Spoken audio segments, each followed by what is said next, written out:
two clubs, with the Riders picking up a Week 1 victory in Edmonton at Commonwealth. Since then, the Elks have continued to lose. They are now 0-4 on the season, and they're going back to the quarterback who was their starter coming into the year.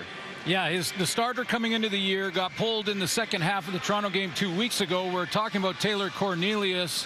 Did not start against Ottawa in that loss. That was Jared Daggy, and they're back to Taylor Cornelius. He does have some recent pretty good memories to draw upon when playing Saskatchewan going back to last year. 4 wins for Cornelius in his starts. They're back to number 15. On the other sideline, no question who the starter is for the Saskatchewan Roughriders.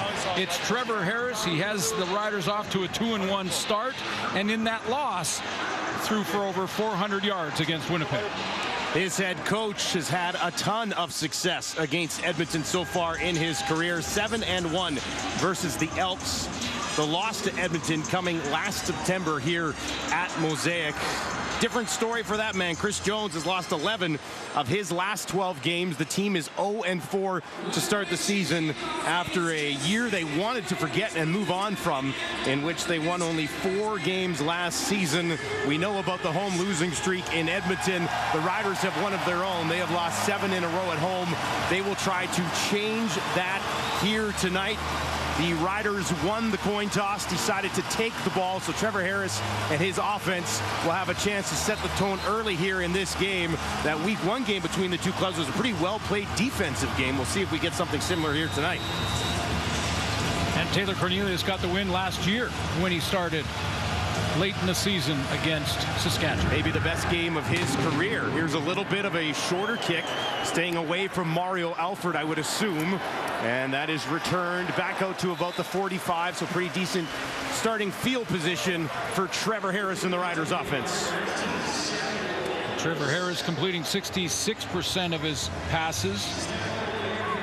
4-5 career against Edmonton, and again 2-1 this year. He's got the 5 touchdowns against his 3 interceptions, and that total of over 400 yards passing in the loss against Winnipeg, the best total in yards for any quarterback in the league so far this year. 2 of his 3 interceptions in Week 1 against Edmonton, a game that he said he was still trying to sort of find his way early in the season after not having much preseason action. A handoff here, 4-yard pickup for this Riders offense. Take a look up front and see that Brandon Council is back at left tackle. Gerald Hawkins played a little bit in the Calgary game prior to the bye, and then he went down early. They're going to go with Logan Bandy in at center, and there's Jamal Moore. I think both these teams tonight are going to try and get their run game going. They hand it off again, and that'll be stopped short of where they needed to go. So the Edmonton Elks defense has been run all over so far this year. A couple of carries for Jamal Moore, who's having a sensational season again, and that'll bring up a 3rd and short situation, and Korsak out here to kick this ball away. Yeah, they're going to punt it away. I just want to clear that up. So Peter Godber is out at safety at center for Saskatchewan, and Logan Bandy will play center in his spot, and then Council in for Hawkins attack. There we go. I got it. You got it. Bandy. Both those lines have been shuffled around a ton, That's so we're true. going to take some time on both get them right. sides. Yeah. This is kicked away. And it'll be taken by Purefoy after a 43-yard kick. He picks his way back just outside the 20-yard line, and Taylor Cornelius, he watched last week. He gets the starting job back this week for now. Well, from the outside looking in that game 2 weeks ago against Toronto, it looked like his best half of football of the season, and then was pulled early in the 3rd quarter. And at that time, it went the Kai Loxley drama that ended up having him being released. Now he is a Hamilton Tiger Cat. I understand that just happened recently in the last day or 2. So he has landed on his feet, but went to Jared Daggy and now back to Taylor Cornelius. We'll see. Cornelius, 202 yards, touchdown, and 2 interceptions in that Week 1 game in Edmonton. They'll hand it off to Brown, a guy that they would very much like to get going, and they'll get about half they need as a big part of this Edmonton offense. So rookie Philip Bruhovic is going to start at left guard on the offensive line, starting a rookie. The guy who played there was David Foucault. Foucault is now moved to right tackle. They brought in Brett Boyko, who's the 6th O-lineman dressed, and they got to get Kevin Brown. That's going to help everybody up front get Kevin Brown going. 4 options to the right here for Cornelius. They're going to move him to his right, and he will take off looking for a first down, and he has got it. Something that he wants to do a lot more of. Talked to him about that earlier this week because he's certainly capable of it. Yeah, he really is. I mean, and that win last year, he did a nice job of running there, and that's kind of where we all, from the outside looking in, thought, yeah, this guy can get it done with his legs. And it was right on the heels of a brand new contract extension that he got. So a big first down early on to try and quiet the crowd down. It's going to be hard to do that because it's a big crowd and they're loud, but he's trying. Yeah, nice crowd here at Mosaic on a picture-perfect Thursday night. They'll go back to Brown. He's wrapped up immediately there. Larry Dean in on the tackle, and of course, center focal point of this Riders defense. Miles Brown didn't start in the middle of the defense on the defensive line last week or last game against Calgary, but he's back in that starting lineup. There's a guy I talked about in the pregame show. Larry Dean is somehow under the radar, but still one of the best, if not the best linebacker, middle linebacker in the league. And they get Jaden Dalkey back at safety. He was injured and didn't play in the Calgary game. Dalkey already has an interception so far this season. 2nd and 8 for Cornelius. Escapes the pocket, has a ton of room. He'll take off again, and he will be stopped just outside the 45. That pocket collapsed quickly, but Cornelius scrambles for a dozen. Well, a lot of eyes, and this doesn't happen very often, but a lot of eyes are going to be on both offensive lines as I tried to get them all and all the changes and the starters out there to see how they do. That pocket collapsed in a hurry, but if Taylor Cornelius can keep his eyes up and then move on the fly, it's going to put a bind on the Saskatchewan defensive backfield. Just 4 carries for Cornelius this season. Coming into this game, he's already got a couple of scampers so far here tonight. They'll go back to Brown again. Stop behind the line of scrimmage. Tries to push his way back up, but no room at all for 4 in white. Had a good game last year against Saskatchewan in their win. And been a little bit slow going for the run game for Edmonton. This year, their best game rushing the ball all season was against Saskatchewan in week 1 this year. Kevin Brown in that game, 11 carries for 59 yards. Yeah, 73 as a team.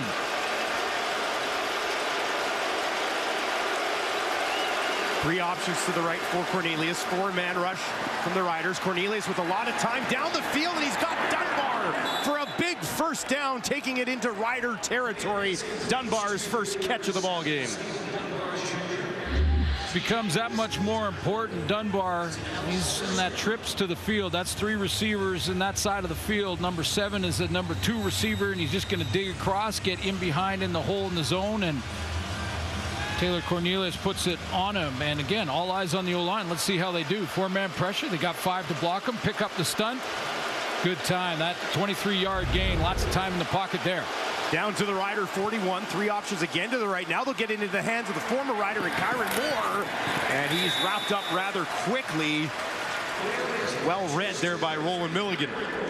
You know, when we talk about running the ball and establishing the run, you hear the panel talk about in the pregame show, establishing the run, stopping the run, how important it is. You can be creative with it. It doesn't have to be off tackle left, off tackle right, dive left, dive right. Yeah. You can go with those wide sweeps. You can go with those, you know, you get the slot backs and the receivers involved. Sets up a 2nd and 7 here just inside the Saskatchewan 40. Cornelius looking to throw here. Once again escapes and will take off again. And once again, he's got another first down as Cornelius using his legs the best he has so far this season. Yeah, and he's not hesitating, and I like his sense of urgency right out of the gate. First drive, first series for Edmonton.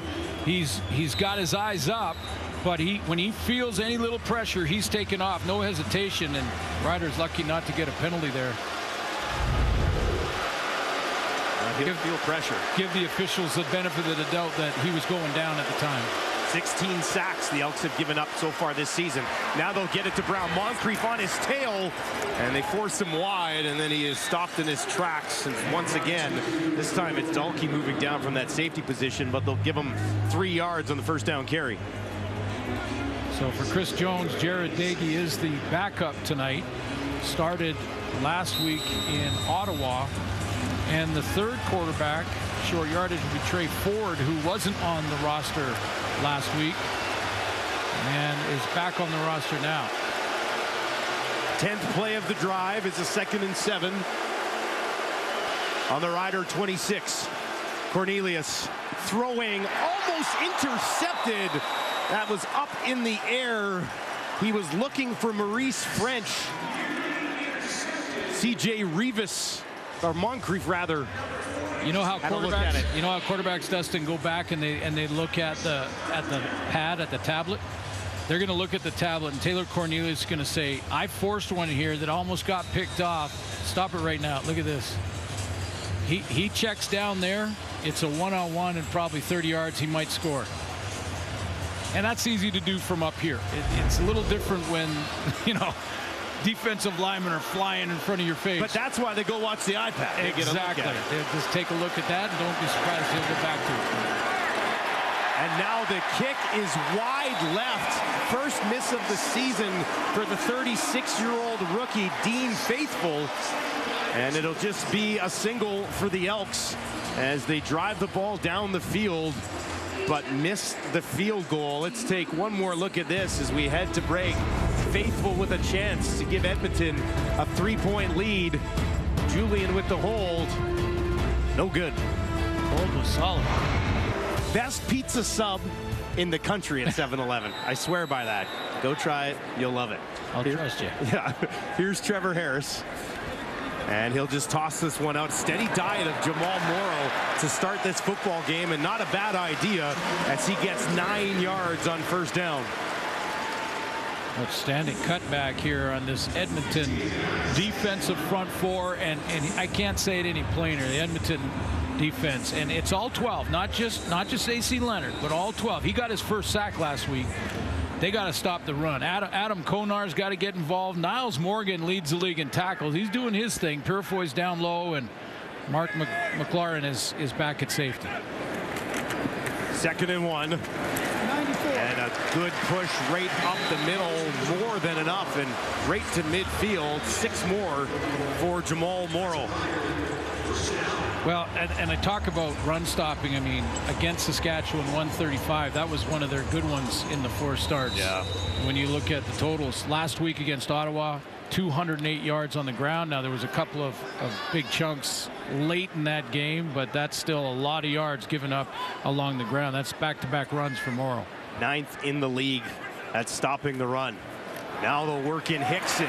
Hickson with a great burst on first down, and he's just shy of another fresh set as he gets 9 heading up to the left. Yeah, it's just a slight delay from the backers when they're trying to scrape to the hole, and rather scrape downhill and get there, they're catching them about 5-6 yards down the field. Then a good back will get another 2 or 3, and you're in real good manageable second down situations. Yeah, just 1 yard needed here. Hickson out a little bit to the left of Harris. Now he'll slide back in next to his quarterback, Jamal Morrow, on the other side. And back to Hickson again. And it did look like that initial push was enough for another Riders first down as they're running the ball very well against the Elks. Every team the Elks face are going to do this until they stop it. And it's really is that simple. You're going to just keep going, and then you'll mix in some play action, but you're going to keep running it if they keep giving up run yards. It's nice and safe. Kelly Jeffrey's got a chance to just see. He sees all the stats. He knows the numbers like we just gave you. So let's see if they stopped it, if they made adjustments. Trevor Harris looking to pass for the first time in this game, and he's got a completion just outside the 30. It's Emelis who makes a nice move and takes it down inside the Elks 25. Because then you get the clean throwing lane, because your linebackers hug the line of scrimmage, and you see the curl, nice clean throwing lane, opposite play action fake. Play action draws the linebackers right up.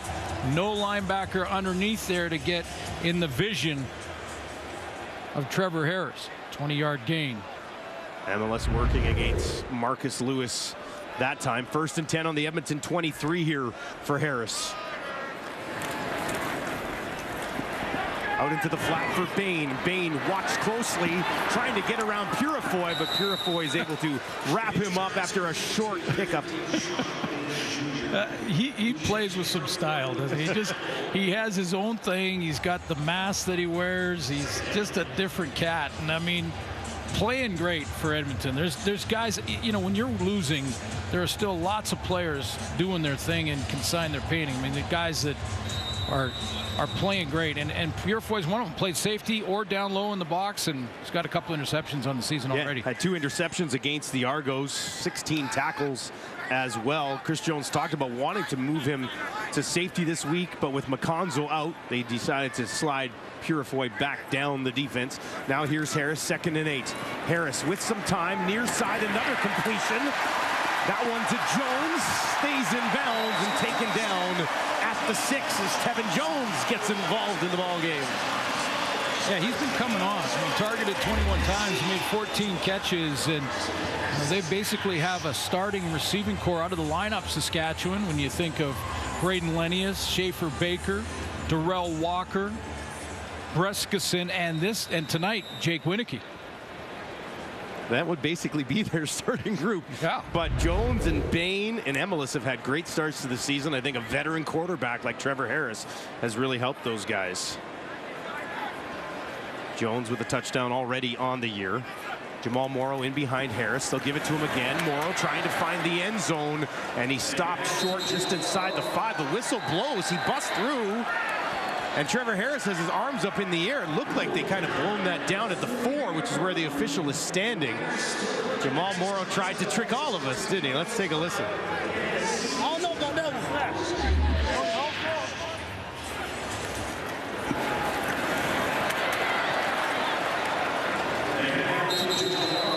Wow, the whistle was late. He had his hand down and was not down. It didn't look like from that angle. Now, they will stop the play without a whistle occasionally if forward progress, in their opinion, has been stopped, and that must be the ruling there. 2nd and goal from the 3. Harris up top, and that one is dropped. He was looking for a watchie off his hands and incomplete. That'll bring up 3rd down from the 3, and the Riders offense is staying right on the field. Yeah, Trevor Harris was making his way to the sideline for the field goal team to come out. And Kendall Watson was on his way out, said, no, coach has made a choice here. We're going for it. Hey, why settle for 3 when you're so close to 6? 3rd and goal from the Edmonton 3 for Harris. That's Morrow standing in to his left as the Riders look to break through here in the 1st quarter. Harris with pressure in his face, dumps it off, incomplete, and a turnover on downs as the Elks had 3 guys free in the face of Trevor Harris. And the Edmonton defense, after getting run on and Niles Morgan now is accounted for with a block down from Council off the edge. That left two Edmonton Elks free to rush Harris, Jake Serezna, and Kevin Konar. Adam Konar. I met Kevin Konar after last week's game in the airport. Adam's dad had a good talk about football. Former All-Star. Adams had a nice return to Edmonton. Now they'll hand it off. Finally, a little bit of room for Brown, and he gives the Elks a little bit of breathing room with a nice carry, almost 9 yards on 1st down. But that, you know, that pressure off the edge on a 3rd down gamble on the 4-yard line, there's going to be change motion here to the receivers. Watch how wide open Sean Bain is. I mean, this goes picture perfect for the offense. Wide open over here. And because of the pressure. Because of that pressure, Harris can't see it. Didn't have time to look over there. Would have had him. 2nd and just inches. Pressure always trumps coverage, in my opinion. If you could have one or the other, I'll take pressure. Take the pressure every time. Cornelius handling the short yardage duties here today. Big fella, 6'5", 230, pushing ahead and gets the 1st down for Edmonton as the 1st quarter has flown by here in a 1-0 football game. Well, you wonder, how would Taylor Cornelius approach this game when you consider the juggling that's gone back and forth with quarterbacks. And I have to give it to him, give him credit, because, he's played with urgency in this first quarter, took off and run a few times. It'd be easy to just kind of say, okay, I don't know what's going on, and just not be in it mentally. But he is. It was a good first drive. First and 10 from his own 14 now. 3 options out to the right. That's where he'll go, and he's got a completion for a first down as he gets Dylan Mitchell, who's been slow so far this season to get up to speed. Gets 13 yards there and another Edmonton first down, and that'll bring us to the end of the first quarter. Great crowd on a Thursday night at Mosaic, and it's the visitors, Edmonton, with a 1-0 lead on the Riders to kick off Week 5 in the CFL. For a missed field goal. Then the Riders answer with a long drive of their own and come up empty going for it on third down. What do you think of that decision? Yeah, I think it was a good one. I mean, I know there's probably some saying you could take the lead there, but because they missed the field goal, Edmonton, I thought Craig Dickinson could say, okay, we're on the 4-yard line, it's third down, and we're only down 1-0. I mean, go ahead and go for it now. And if you don't get it, you hope your defense makes a stop deep in Edmonton territory. Now, Edmonton's got something to say about that too, and they've got it now just past the 25. But no, I think that's probably what Craig Dickinson was thinking. If he made the field goal, Edmonton makes the field goal, he takes the 3 and ties the game. Just ties the game at 3 and exactly. Goes from there. First and 10 for Cornelius, looking down the field for Mitchell, and misses him by quite a bit. Marshall there in coverage. Mitchell never really had a crack at that one. Again, I think pressure caused the issue on Cornelius there. He was feeling it. He had to get rid of it, and he threw it far enough that maybe. And again, David Foucault playing right tackle, and that was a last-minute decision tonight, an hour before kickoff. Tough matchup there with Anthony Lanier in his face. 4-man pressure again. Cornelius in trouble again. Gets it away to Brown. And Brown has a first down as it looked like Cornelius was going to be taken down. Got the ball away just in time. And it ends up going for 13 yards to Kevin Brown. Yeah, it was Anthony Lanier coming off the edge again. Again, David Foucault, who's trying to work on opposite footwork from moving from left guard to right tackle, is having trouble. But Cornelius just makes it happen with that underhand pitch up to Kevin Brown, and he went and got the first. Again, great sense of urgency from Taylor Cornelius tonight. He was sacked 5 times in that Week 1 loss at Commonwealth. It seems like he knows that he's not going to have much time here tonight. They moved pieces around on that offensive line. As Glenn had mentioned, they're taking a look at Lanier. Will step away quickly. Beautiful night in Pill Country, isn't it? Isn't it always a beautiful night? It sure looks like a great place to watch a football game. Okay, you got work to do, so don't get... I know, I'm just looking at it. Let me in just for a little bit. Here's Cornelius now, first and 10. Back to Brown, nice move. Trying to find somewhere to go, but he's going to be driven back by the Riders defense. Boy, they had every lane covered. And in the end, it's a 4-yard loss. Yeah, that early push up the middle, that caused Kevin Brown to bounce it. Once he was bouncing it, now it's just speed to get there. He bounces outside, that spin move, and he gets tracked down. Pete Robertson redirecting inside out, and from the outside, Williams, the corner, comes up and makes a tackle. 2nd and 14, crowd trying to get in the head here of Taylor Cornelius. 3 options out to his right. Pressure right up the middle. Cornelius looking for Brown up top, bounces into the hands of Forbes Montbleau. Won't be near enough for a first down. But what a weird bounce. He's had a couple of weird bounces where he's made plays this year. At that touchdown. Forbes Montbleau has got that long touchdown he had a couple weeks back when it was tipped and banged around, and he picked it up and took it to the house. But take a look. Now, when you move from the left side of the O-line in any position to the right side, your footwork is all backwards.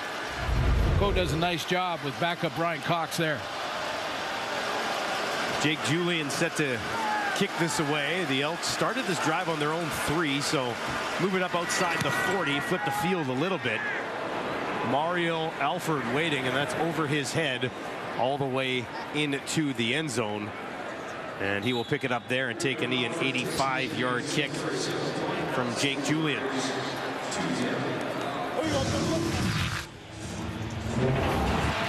Well, Jamal Morrow was excellent last season prior to his injury and had a big week in week 3. Prior, he actually led the league in rushing after 3 weeks heading into the bye for the Riders. Yeah, best rushing day of any running back so far in the CFL with 133 against Calgary.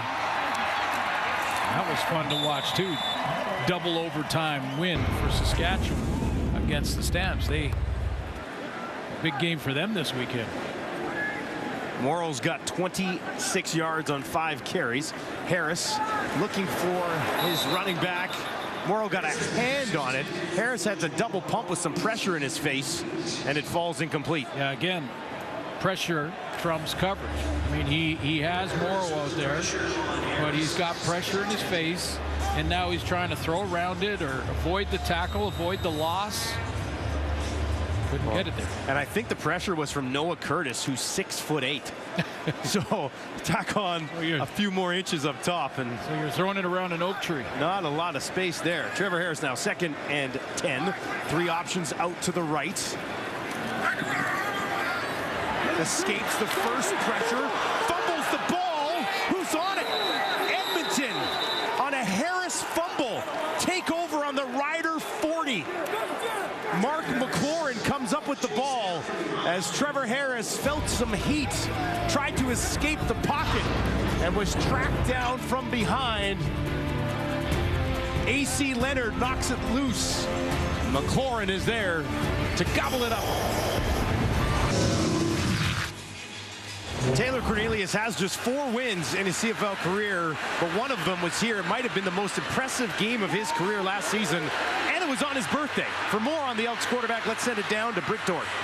Well, when the quarterback controversy continued into this week and we didn't know who was going to start for the Elks, we asked Taylor Cornelius about when he found out, and he said, you know, I was never out of it mentally, so I walked into this week telling myself I'm going to prepare like every other week, and then he did find out that he was the starter. But when asked about week 3 against the Argos and that quarterback controversy shuffle that happened, he said, well, I have to tell myself, you can't put coaches in a situation to have to make a decision like that.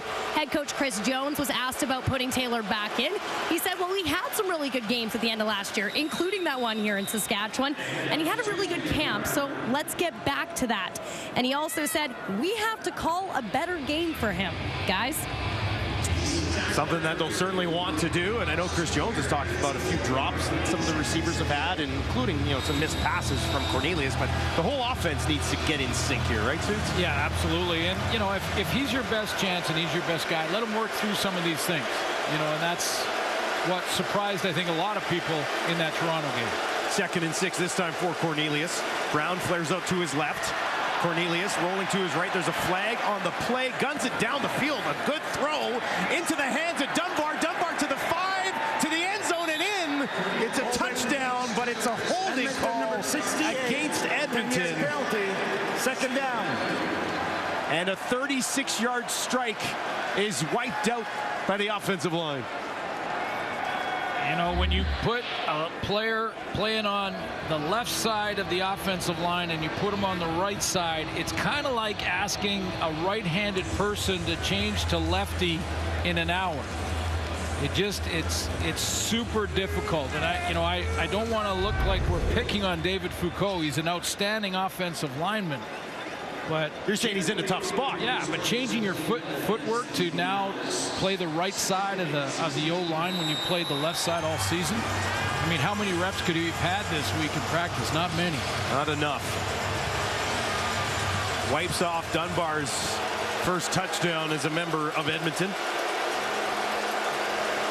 Would have gone for 36. 2nd and 16 now instead for 15 in white. 3 options out to the left for Cornelius again. Avoids pressure. passes the line of scrimmage and has to just go down just inside the 40. Got 7 yards back. And now Edmonton in a 3rd and long in Rider territory.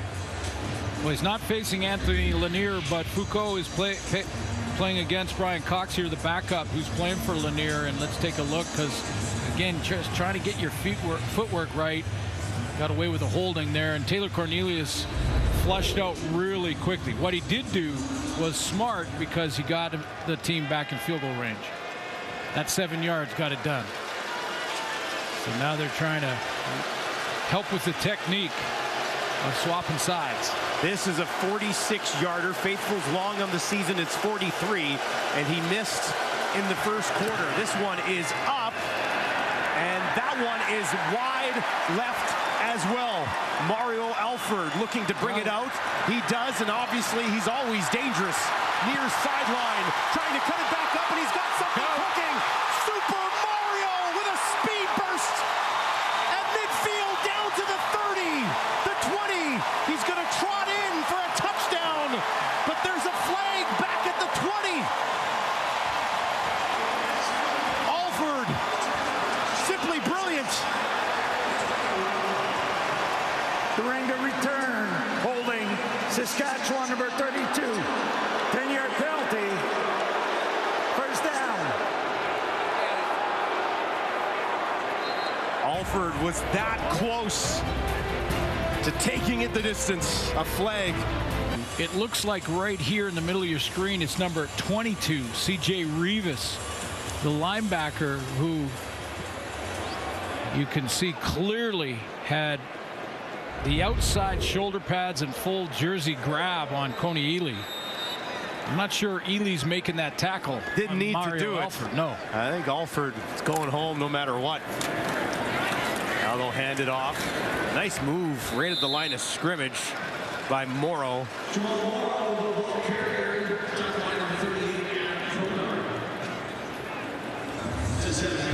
Scan the QR promo code on screen to pay $30 less on a Crave Total 6-month plan versus a monthly subscription to get access to the most talked about series and latest hit movies. 2nd and 3 after a 7-yard pickup. Morrow bumps into his own man and goes down. The Elks will take advantage of that and wrap him up quickly.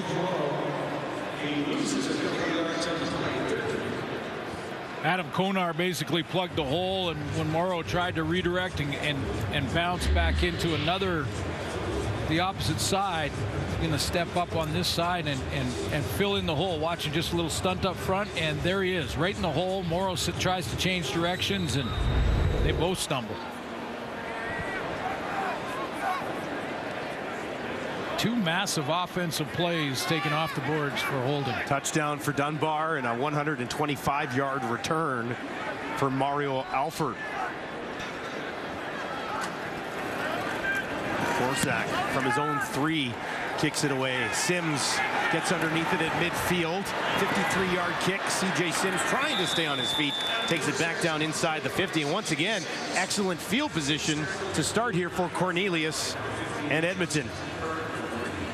Craig Dickinson off to a 2-1 start overall, but has struggled here at Mosaic Stadium, which, you know, I've noticed that there's been a trend in the first few weeks of the season where visiting teams have won more than they've lost, which is unusual in football because of trying to coordinate your offense when you're in the opposing team with crowd noise, and especially in this stadium.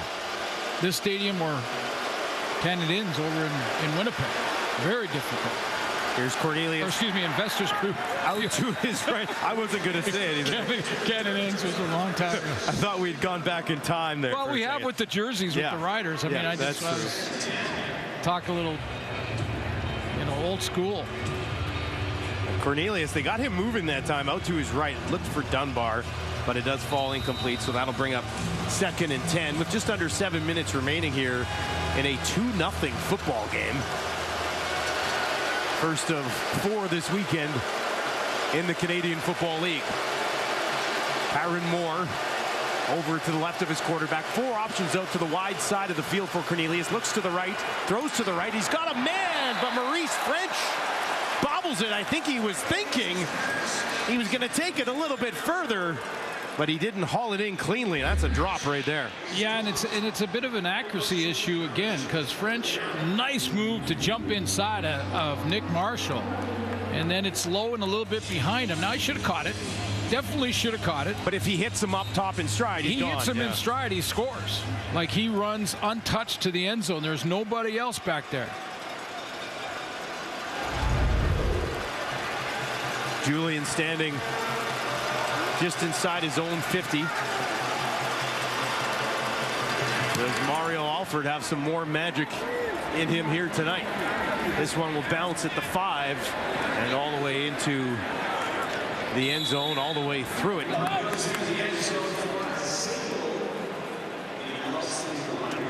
Jamal Morrow, steady diet with the ball so far tonight. Here's Trevor Harris talking about his running back.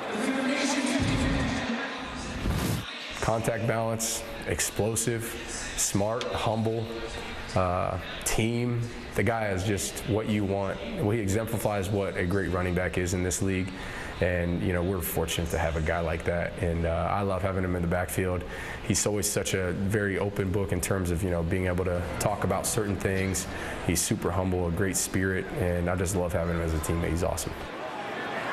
We chatted with him earlier this week, and boy, he was a ball of energy, no doubt about that. Short pickup here, and I try to move it to Bain. I can't, Dustin, think of a better compliment to give a player than when, you know, one of your teammates says he is a great teammate. Right off the bat, didn't he? Yeah. And I also made a note, contact balance. I like that. I am going to steal that from Trevor Harris. You may hear it a few times. Contact balance. He's a huge fan growing up of LaDainian Tomlinson,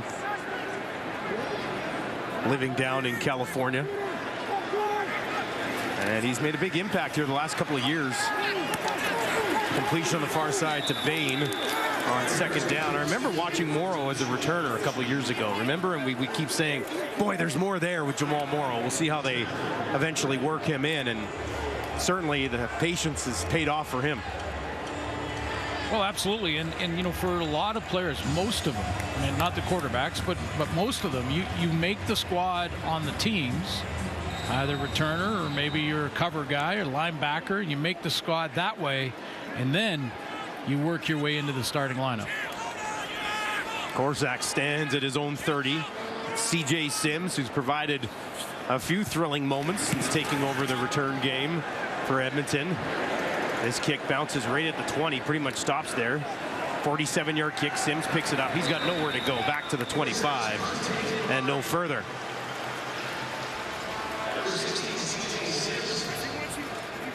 Four generations face off as Lily Singh hosts Battle of the Generations Monday 9/8 Mountain. Set your PVR only on CTV.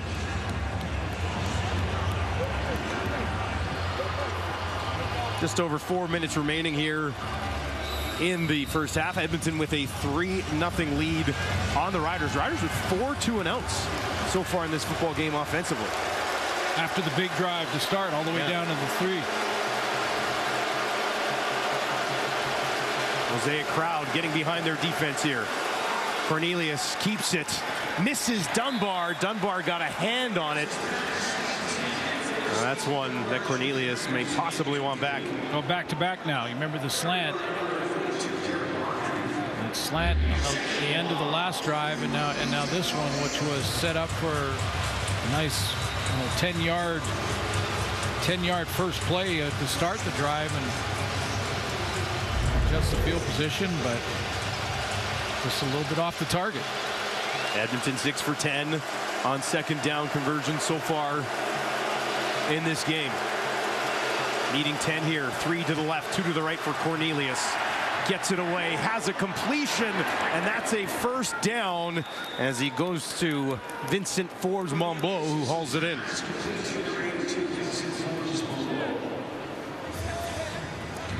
There you go. That's locking in and making a few adjustments on the scope and then firing it in there because, again, a little bit of pressure, but the accuracy was on the throw. And then David Foucault off the edge, he gets a bull rush this time. Straight bull rush, and look at him. He's starting to get that footwork down. A lot better there off that edge. From their 40, they'll hand it off, a push up towards the 45 as Shannon Brooks gets his 5th carry of the season as we creep inside 3 minutes at Mosaic. Perfectly. It's just weird. It's a strange, bizarre half. There's good stuff. There's bad stuff. It's weird. That first quarter. Yeah.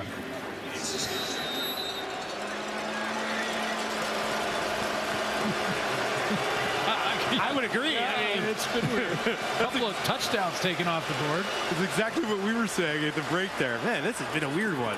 They'll hand it off to Brooks, churning those legs, and he's going to be stopped probably 2 yards shy of a first down as they get Shannon Brooks into this ball game. Just 18 yards rushing so far for him this season. Now, I mean, 3-0, so not a lot of offense. I just mentioned the 2 touchdowns taken off. That makes a difference in the first half. But these two teams, for the last 10 times they've met, the game has been decided in the final 3 minutes. The last 10. That goes back to 2018. They go down to the wire every time they face each other. Sometimes it's a low-scoring game, sometimes it's not, but one possession right to the end. It's worked out well for the Riders. They've won 8 of those. So they've come up clutch when needed. Julian with the kick. Alford takes it just inside the 15, a 49-yard kick. Alford this time slips as he tried to cut it back. Reeves down the field on the tackle there as Trevor Harris comes out. Just 6 pass attempts for Harris so far in this ball game. 3 completions for 40 yards and a fumble. Yeah, but that's a little bit of play calling, and I think when you're playing against Edmonton, who really struggled against the run, you're going to run the ball a whole bunch more than you have all season to see if they've made the adjustments to stop it. In the first quarter they didn't. Second quarter better for Edmonton defensively against the run. Just over 2 minutes to work here for Harris. 3 options, wide side left. Takes a quick glance that way, throws that way down the field, and he's gone inside the 50. Big time completion as he finds Picton for the first time tonight. Kind of a secret weapon.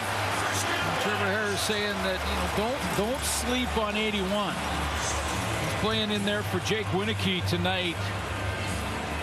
And the U of R grad comes up with a big one.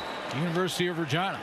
First catch of the season for Picton is a big one, and the Riders in business. 1st and 10 from the Edmonton 45. Harris with time. There's a flag on the play. He's got a completion up at the 30 as he got it to Kendall Watson. And I believe this flag is against Edmonton. Legal contact on receiver. Edmonton number 37. That penalty's declined. First down. Bang, bang. And the Riders are knocking on the door. 17 yards that time to Watson, the 24-year-old. Now Harris wants to throw again.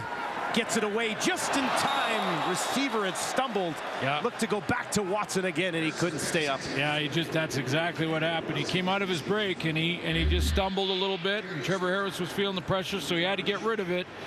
And had he not stumbled, he's again walking in. Very, very close, both these teams. But a good drive. Field goal range already.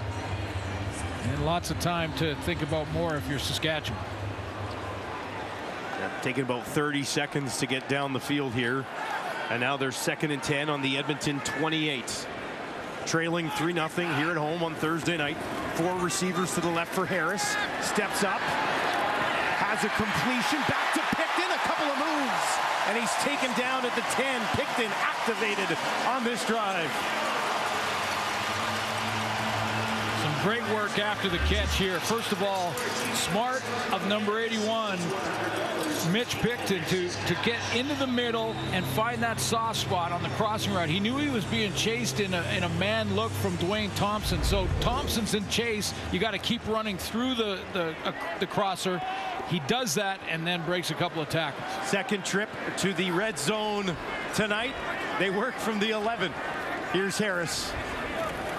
Quickly gets it away, far side, looking for Jones, had his hands on it, but it falls incomplete. Little casual, just a little bit casual from Tevin Jones there as he just letting it drop in there as opposed to going and getting it. Well, remember they worked together, Sean Bain, and that pressure forced Trevor Harris to not throw it where he needed to, and it just looked like he was just a little casual with that one, kind of reaching out rather than getting the hands underneath it.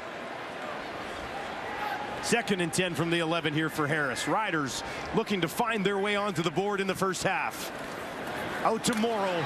Morrow with some room to the 10. Stays on his feet. Finally tracked down and taken down. Excellent effort from Morrow, but the Elks are able to wrap him up. Well, pursuit gets this done. You know, and if you want to figure out how to stop the run on defense, which is this play essentially an extended run, you get 12 hats to the football. Because of the relentless pursuit angles and pressure and defenders just flying around trying to get there, limit the gain and force the field goal.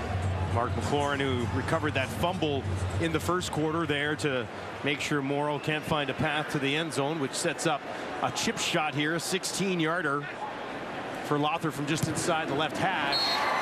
And this weird football game is now tied at 3.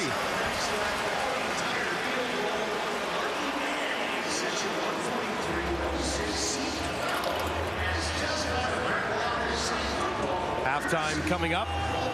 Kate and the guys, great job on that silent count earlier in the broadcast. And they got a lot of breakdown, no doubt about it. Clearly an all-star there, Kate taking the snap. And if you missed the pregame show, you got to see it on tsn.ca because she was quarterback in the group. And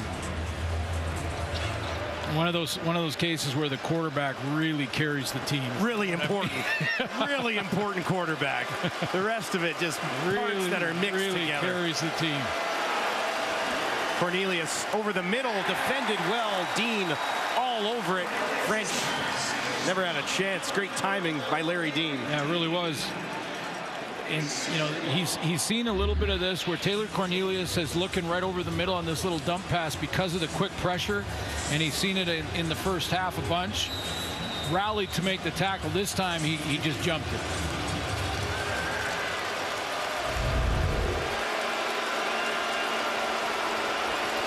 Second and 10 on the Edmonton 40. Trips out to the right here for Cornelius. Steps up, goes that way. That's up for grabs, and it falls incomplete. That ball bounced a good 10 feet in the air, but Lanier couldn't get underneath it. Yeah, this is clearly something that the linebacking core and the secondary for the Riders have talked about on the bench between series. They've said, look, he's getting so much pressure, he's throwing the quick game, and even if he throws deep, he's getting it out of his hands really quickly. Start jumping the routes. Start jumping the first look, because he doesn't have time to pump fake you and beat you on a double move. He's going where his eyes are. Going right away. So I'm sure Jason Shivers, their DC, said, guys, jump the routes. He's throwing to the first guy he's looking at. CJ Rivas getting his hands on that one. Julian kicks it away. Alford takes it at the 21. 50-yard kick. Mario Alford trying to find some space. That will not happen. Neatly wrapped up down the field with 20 seconds on the clock in the first half. You know, in week 1, these two teams were tied at halftime as well. It was 10-10, and it could be 10-10 here. A couple of touchdowns wiped off the board due to penalties. A 4-point game, week 1 of the season, over there in Edmonton. Much talked about goal line stand in the fourth quarter by the Riders defense. Asked Trevor Harris about that this week, and he goes, to be honest with you, I was just thinking we're going to go down and score as soon as we get that ball back.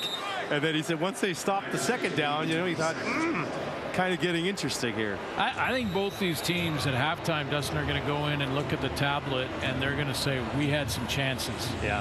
On offense. I mean, that Dunbar play, that was taken off the board. I think that was one of maybe Taylor Cornelius' best throw of this. On the run, he gunned that of the season, not just this game. They'll look at the tablet, and they'll say there's some opportunities for some big plays on offense. Edmonton with 3 singles to have a 3-0 lead. And the Riders put together a pretty good drive at the end of the first half. And they settled for a Brett Lother field goal. He knocked it through from 16 yards. He's now 9 of 12 on the season. A few Elks fans in attendance here tonight. A couple different shades of green in the crowd this evening. Mitch Bickton got involved in the offense on that drive. One of the ones where you feel the buzz in the city. Like, you know, there's regular season games, and then there's those games where you feel like, yeah, it feels different walking through the mall and a hotel and whatever. Everybody's wearing their Rider jerseys, so that's what the Elks are facing here at Mosaic. 3-3 matchup at halftime. Chris Jones and his Edmonton Elks looking for their first win of the season. Taylor Cornelius 6 of 13 for 75 yards in that first half. Trevor Harris 7 of 12, 118. Had a fumble. No touchdowns yet in this game. Oh, look at that Coors Light Tower. I jinxed it. Joked. Yeah, you jinxed it. I jinxed it. I shouldn't have said anything about it. We're underway. Second half. Over 27,000 at Mosaic on this Thursday night. Great crowd. A return here by Sims, wrapped up just inside the 35. And here's a look at Taylor Cornelius. Well, as Brett mentioned, Taylor Cornelius led his team rushing the football. He ran it 5 times. He rushed for 37 yards. The first long drive that went down and finished with a missed field goal. He took off and ran a bunch. So when it broke down, he was picking up first downs with his legs, and then kind of went away from the running game. Both teams did in the second quarter. The offense by far looked best when he was moving around. Mitchell and Dunbar swooping behind their quarterback. They'll give it to Brown. He's got some blocking on the far side. Cornelius trying to get up there to help him. And Brown's got a first down up to midfield to start the third quarter. 16-yard pickup.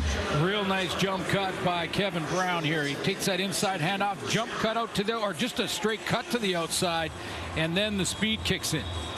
Get the speed, outrun the angle of Amari Henderson. Get that run game going.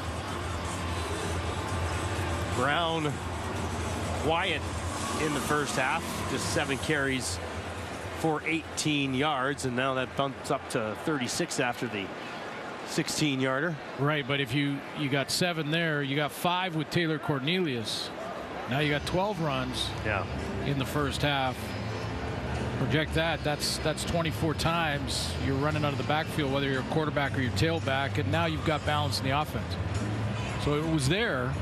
And again, I think both teams went in and looked at the tablet and said there was opportunities. Dunbar had a touchdown called back. A slant route over the middle to French was a touchdown if thrown just a little bit better. And Saskatchewan can say the same thing about a couple of throws. The Elks come into this game tonight averaging just 12.8 points per game on the year, averaging less than 60 yards per game on the ground. They've already surpassed that, and we're just starting the third quarter of this football game. So maybe something to build on offensively. There's an injured Rider down on the field. It's Amari Henderson who's now up and is grimacing as he walks off towards the Riders sideline.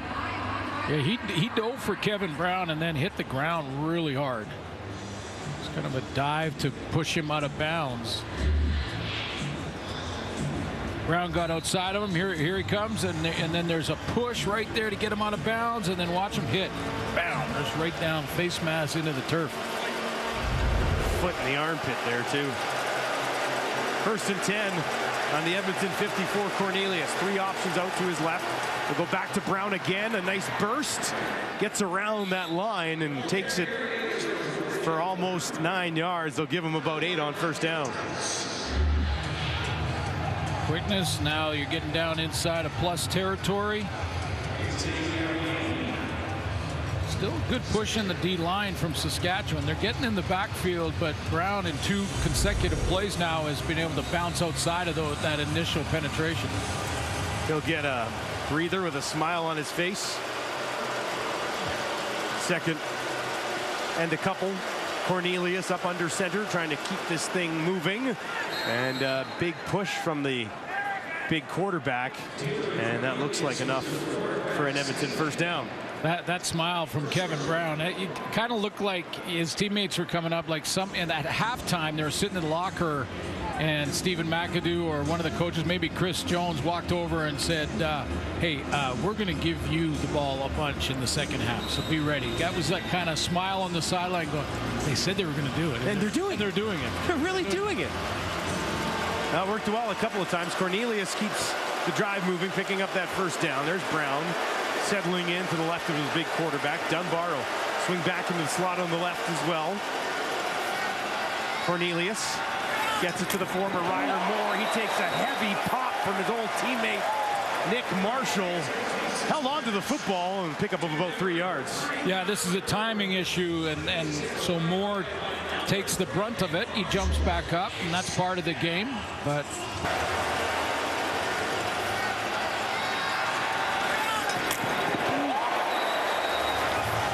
ouch. Cornelius waited just about 3 or 4 steps too much.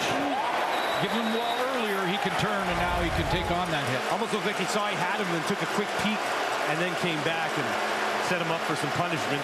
2nd and 6.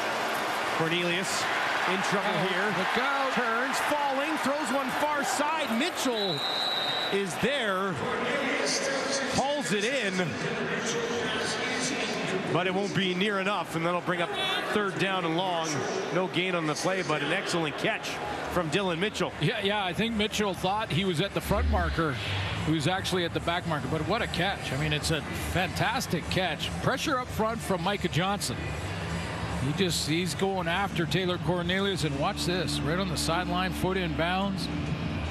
But he's at the back marker, not the front marker. He got up, went right back to the huddle, and went, oh, turned around and went to the sideline.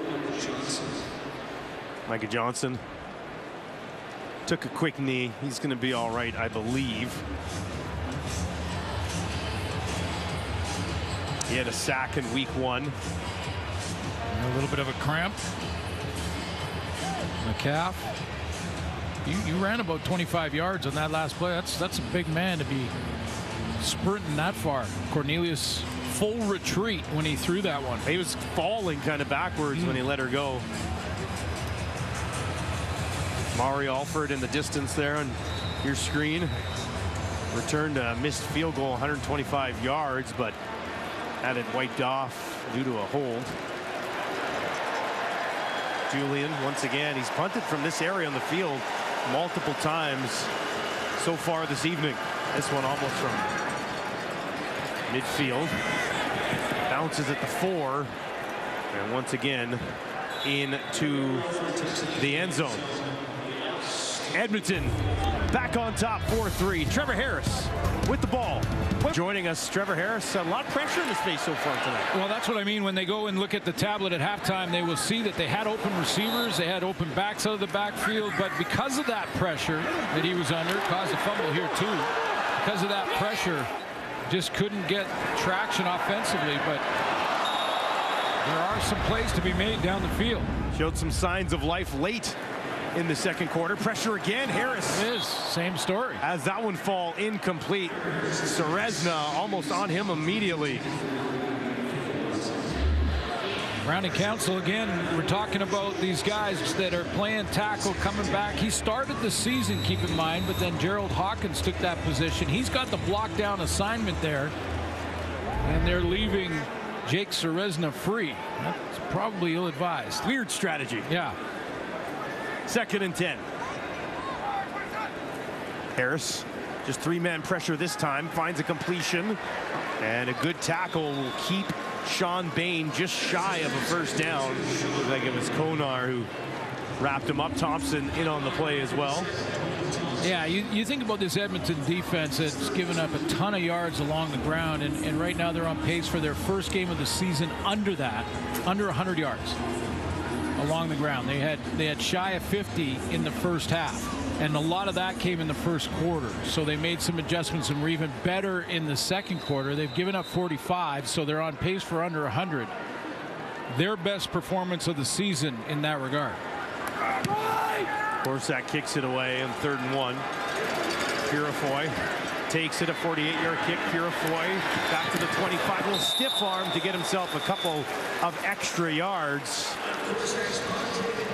Good start to the second half for Kevin Brown. We'll see if the Elks commit to the run game when we return to So, got the tournament going on. I want to say a special congratulations to the Saskatchewan Valkyries, who are 8th time they've won the WWCFL Women's Tackle Football Championship. Beat Calgary. Congratulations to them. A handoff to Brown here. A short pickup on 1st down. Those under 16 kids are all-stars across the country. The provincial kind of all-star teams coming together. Exactly. Enjoying some low-scoring defensive football here tonight. Chris Jones. The defensive kids are loving it, eh? 4-3. Edmonton leads. Less than 10 to play in the 3rd quarter. Cornelius 2nd and 8. Has a completion. That's his running back Brown, who breaks a tackle and takes it outside the 40 for a 1st down. Show blitz by Larry Dean. He shows blitz and then he drops out, and Taylor Cornelius sticks with his read because there was enough separation there that Dean actually missed the tackle. And Cornelius could put it on him real quick. But Dean showed the blitz, dropped back, and was about 2 yards away from that throw. 1st and 10. Cornelius. Dunbar wide open, complete to the Riders' side of the field. A big pickup on 1st down for Stephen Dunbar Jr., 17 yards. Now for Edmonton, this is right about the position on the field where the wall goes up somehow. But back-to-back nice plays. A dump over the middle to Brown. He gets some extra yards after that. This was the touchdown play that Dunbar had called back in the first half. It was the exact same play. Push to the flat, a little curl. He broke a tackle and took off, so they went right back to it. Now the crowd at Mosaic trying to get behind their defense. Cornelius has it to Brooks. Brooks down inside the 30. Flag on the play as he lunges ahead.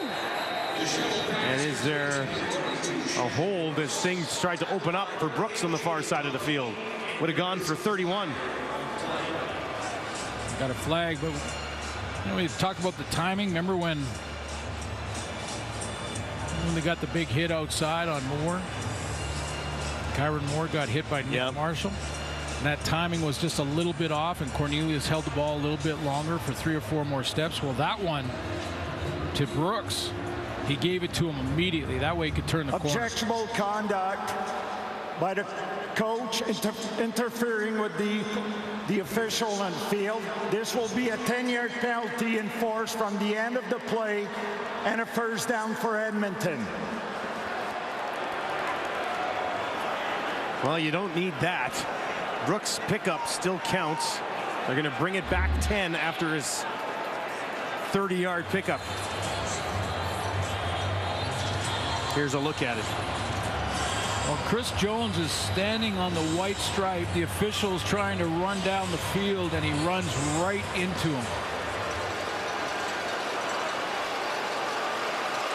And he's trying to argue that he was behind the stripe. Leaning over top of him, maybe, though. Cornelius has Mitchell trying to spin past Marshall. Marshall grabs him and throws him down, but a good pickup on 1st down for Edmonton. Now, technically, you have to be a yard away from the white stripe, not just standing right on it. But it looks like they're going to recover here and at least get 2nd and short. Well, when you're struggling, you find new ways to struggle sometimes. Yeah, I don't think anybody had that one. Like, nobody bet on that one tonight, eh? No. Chris Jones penalty on the sideline. I wouldn't think so. 2nd and 2. Cornelius up under center. Can they find a couple more here? Lunging ahead, and that's where that big long body pays off as he takes it up to the 20, and a fresh set of downs for the visitors. So survive that penalty.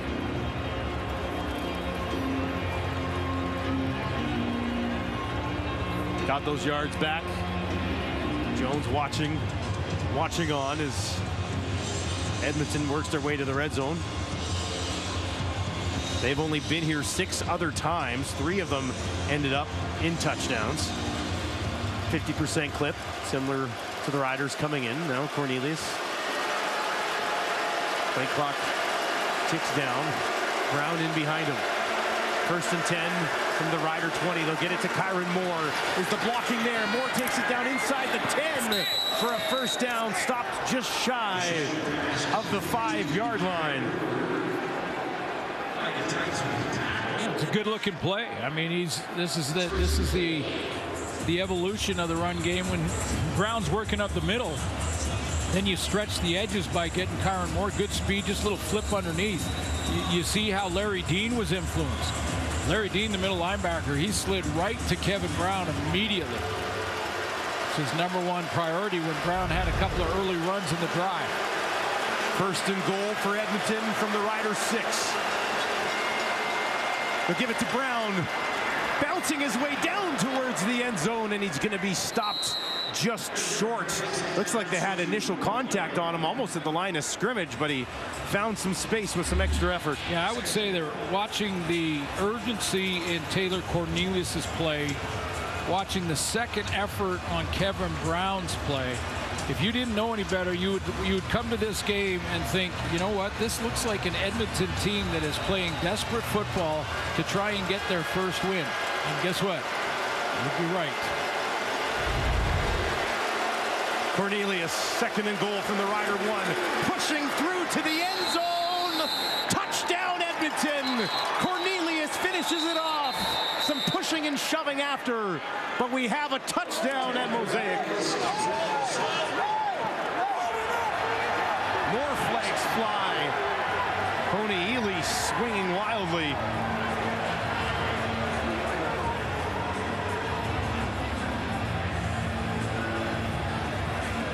Coney Ely and Micah Johnson.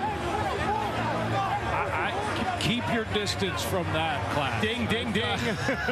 I'm just saying, like, you don't want to get stuck in the middle. I don't want to be anywhere near that boat. I'm telling you right now, that's a great push by Taylor Cornelius. Again, that you could just see that little edge in him tonight, and it carried on here. Now, you know, I'm never a fan of getting a penalty after the play is over. That can get you beat really quickly, but you can see the pushing and the shoving and the extra stuff. Now Ely this is Micah Johnson. Oh, he gave him that left hook. There was the penalties. So again, Edmonton scores a touchdown, take the lead, and now we're going to take a penalty. Well after the play was over. Yeah, it kind of started. It looked like Dalkey kind of got his hands in the face of Cornelius after the rule of touchdown, so Cornelius gave him a push, and then Ely and Johnson get involved as well. Those guys, man. Look at those two guys. Micah Johnson, Coney Ely. Arms as big as your waist. Coney Ely, by the way, playing defensive lineman, playing on short yardage on offense. 6'4", 275 pounds is what Ely brings in the tail of the tape. And it's all in, you know, Micah's 278 as well, and but he's got about 75 each in those arms, I would think.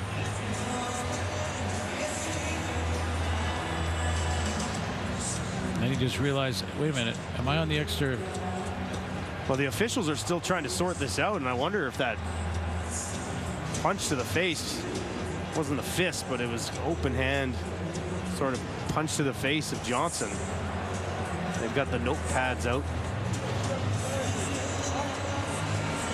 The drive was a 9-play, 83-yard drive by Edmonton, and this time, as Taylor Cornelius said to Britt Dort at halftime, we have to finish these drives with touchdowns, not field goals or singles, and they managed to do it that time.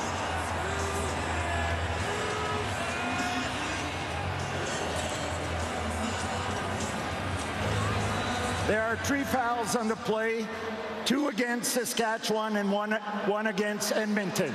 The first foul occurred during the play, face mask, Saskatchewan number 11. The next 2 fouls are both misconduct for unnecessary roughness. Edmonton number 90 and Saskatchewan number 4. There's a difference.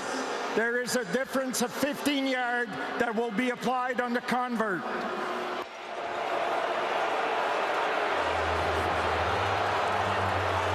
Reaction from the crowd at Mosaic lets you know exactly what they're thinking.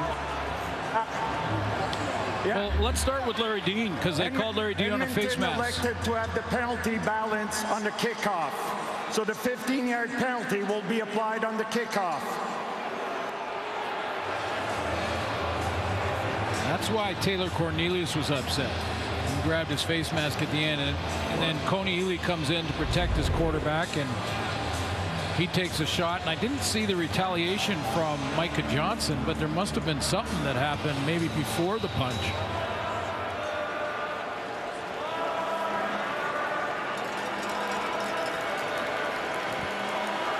Faithful out to make it an 11-3 ball game with just under 5 minutes on the clock in the third. And that one he's able to knock through. Cornelius and the Elks finally finding the end zone, getting some breathing room. Things right now, and yet they're still having this amazing attitude, and it's something you can definitely learn from. But I did ask him, well, did any of the kids ask you about football? He said, not one. They were too busy playing games with me. That's how kids are. Yeah, and that's outstanding. It's great that so many players across this league will do so much in the community, tons of public speaking at high schools and going to the Children's Hospital, and it gives you perspective in a hurry. Nice of Trevor Harris to spend his bye week helping others. Alford, oh, nice move. Mario Alford wrapped up and taken down at the 20. Another flag on that shorter return as Trevor Harris gets the ball back. 8 of 14 for a $124 and finds himself and his team down by 8. Saskatchewan number 19. 10-yard penalty and a first down. The success in the Taylor Cornelius drive that ended in a touchdown started and really ended with Kevin Brown. I mean, Cornelius punched it in on the quarterback sneak the last play, but it really started with Brown kind of getting established, and Saskatchewan did a lot of the same with Morrow in the first quarter and then went away from it. They have gone away from it quite a bit, haven't they? Jamal Morrow came out. Trevor Harris didn't throw a pass for the first 10 minutes of the football game, and they had success, but he still stuck 32 yards on just 7 carries.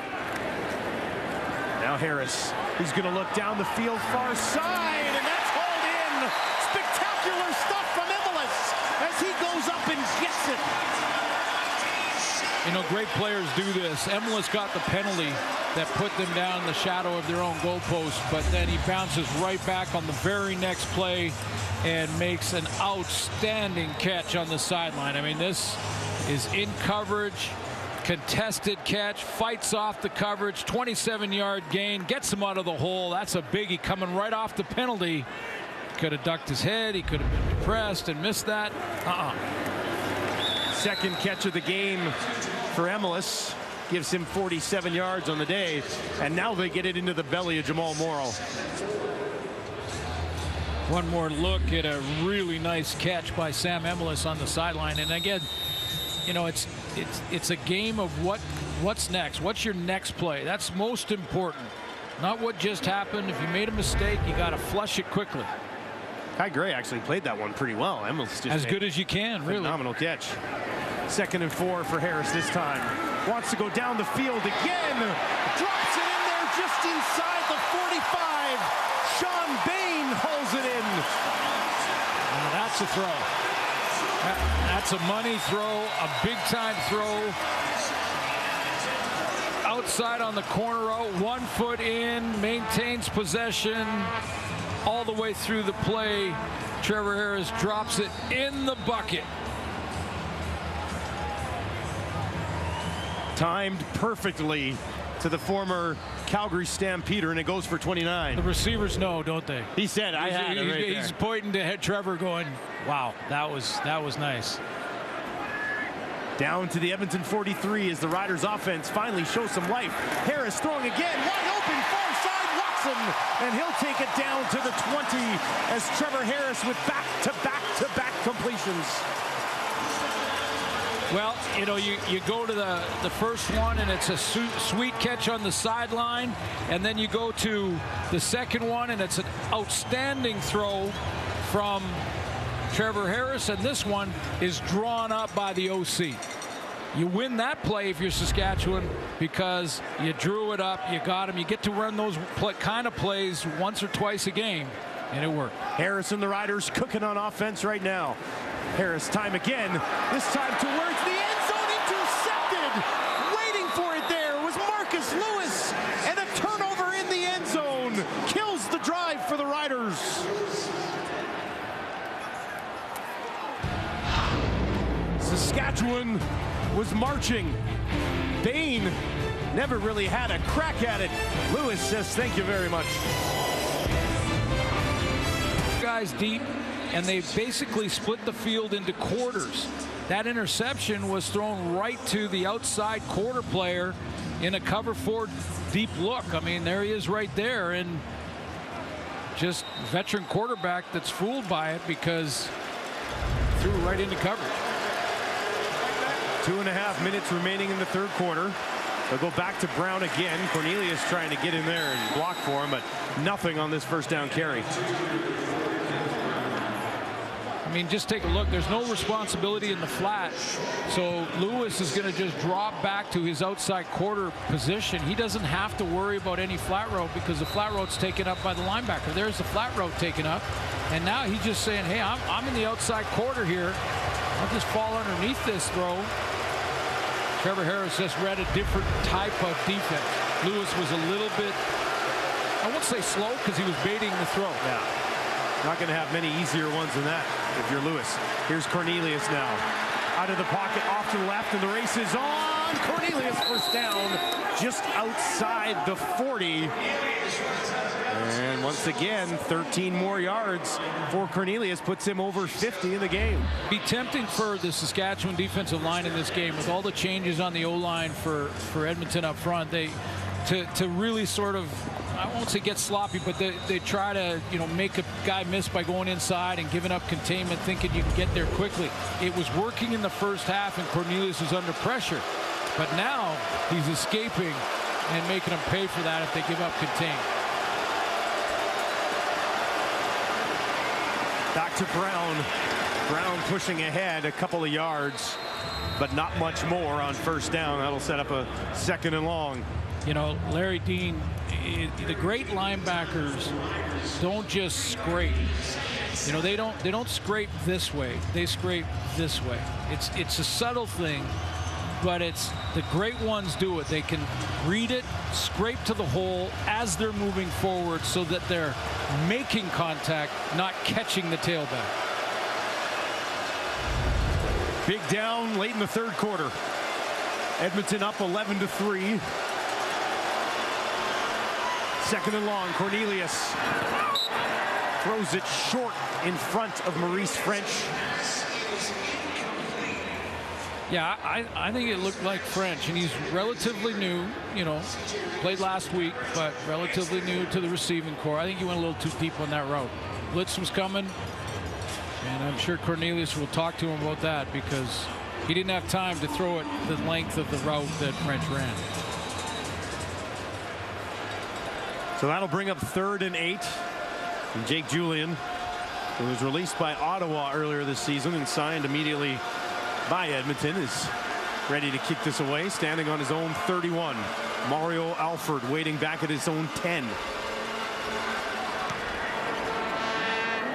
Alford watches this bounce at the 21, takes it on the high hop, 50-yard kick. Alford does not emerge from a pile of players on the far side of the field. Formula One returns to TSN this Sunday as racers fight for gold at the British Grand Prix. Catch the action at 8:30 Eastern, 6:30 Pacific on TSN.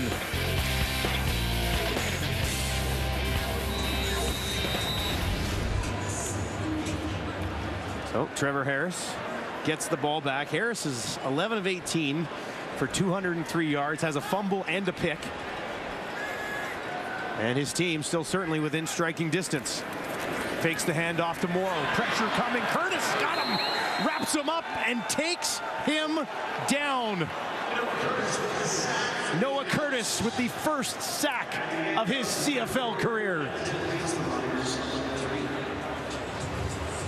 That'll do it for 3 quarters at Mosaic in Regina. Curtis getting home on Trevor Harris. Takes him down.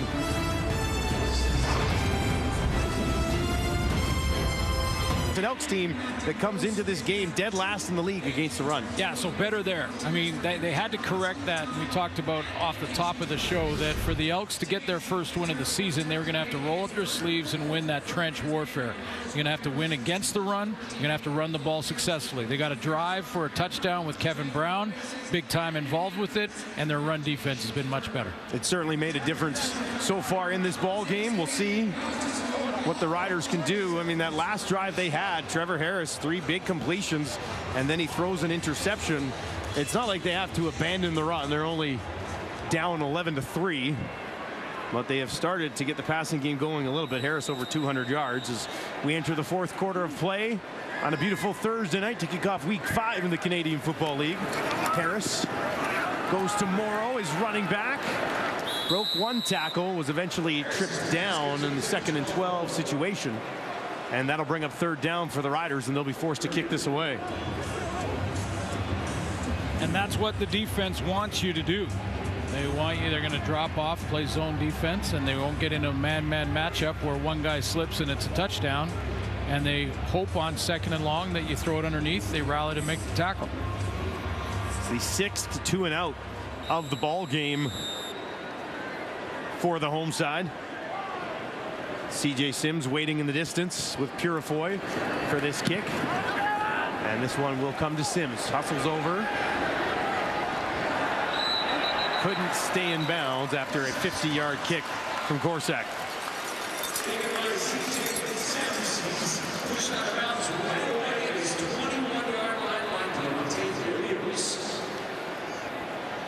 Well, we talked about the changes up front for the Edmonton Elks to move David Foucault from left guard to right tackle, and he's really started to settle in. This is later in the game. He's got that bull rush handled. Inside rush there by Brown. He takes him inside. That was fine. Now, this was the holding call that took a touchdown off the board, and this one was trouble with Cox coming real quick off the edge, and he drags him down, but he's slowly played better as this game has gone on. Cornelius hands it off this time to Brooks, who's back into the ball game. And he's a veteran. He's been around for 6 years. University of Montreal, and a guy that will get it figured out. You know, my concern for him, and that's why we pointed it out early on, was the switch from one side to the other. Not necessarily even the change of position, because it changes your technique, which hand you punch with, your footwork, all of it. It's not just an easy, well, just put your other foot forward. That's fine. In alignment, it's how you completely move. And early on, he had some struggles, took a couple holding calls, and has settled in nicely since. Well, they did sign Brett Boyko. Boyko's the 6th offensive lineman tonight, and then they moved Foucault out to the right tackle position. Verhoevic slides in on the left guard, and And we haven't talked about him at all. Yeah, I mean, Micah Johnson's in the middle of that defense, so is Miles Brown, and haven't really talked about Kruhovic out of Western. First start in the Canadian Football League at left guard for David Foucault tonight. 2nd and 5 on the Edmonton 31. Cornelius gets it to Moore. He's got a first down. Looking for Moore. He stumbles just shy of the 50 when he eventually goes out of bounds. Well, they've run a few fly sweeps to Moore where he's taken that underneath handoff, and this time they're going to fake it, running the inside again. That gets all the interior defenders, Revis, Larry Dean, and gets them all chasing the angle rather than cutting in front of the ball carrier. And good gain, almost 20 yards on first down. Yeah, they give him 18, and it moves it up to the 49. Just over 12 and a half to play. Cornelius into the flat. Back to Moore again. This time he braces himself for contact. And it looks like Amari Henderson took the worst of that. And he is down in pain on the sideline. That was an instant reaction from Henderson on the contact with Kyron Moore.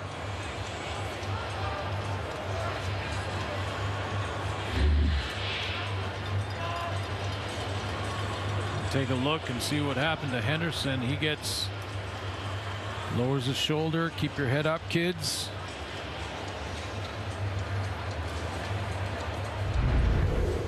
They'll take a look at Amari Henderson. What a beautiful shot of Mosaic. And the words from that song, something tells me this ain't over yet. I feel like we might be in that sort of situation here with 12 minutes remaining in Thursday Night Football. Well, and there's some changes now. So Amari Henderson's out for at least 3 plays. Looked like he was holding his side. We'll see if he can return. Nelson Lacombo goes in at halfback. They leave Jaden Dulkey, who's at safety. Revis was playing a bunch of safety in a rotation with Dulkey as this game went on. And we'll see if the Elks offense go after Nelson Lacombo at halfback and see how he holds up. Well, it looks like they've got Moncrief at halfback. Now he's going to slide up next to Revis. And they'll have a brief conversation as Cornelius takes the snap, gets it to Brooks. Brooks trying to cut it back up to the 45 on first down. Decent pickup and a little bit of involvement in the offense tonight for Shannon Brooks, the first-year Elk. Well, I saw the urgency in Taylor Cornelius from the very first series when he took off and ran, I think, 3 or 4 times. But this has been their best offensive output against Saskatchewan tonight. Over 300 yards of offense. And we still got a good portion of the fourth quarter to go. They're driving again. You can tell it's a desperate team. Over 120 yards on the ground for Edmonton.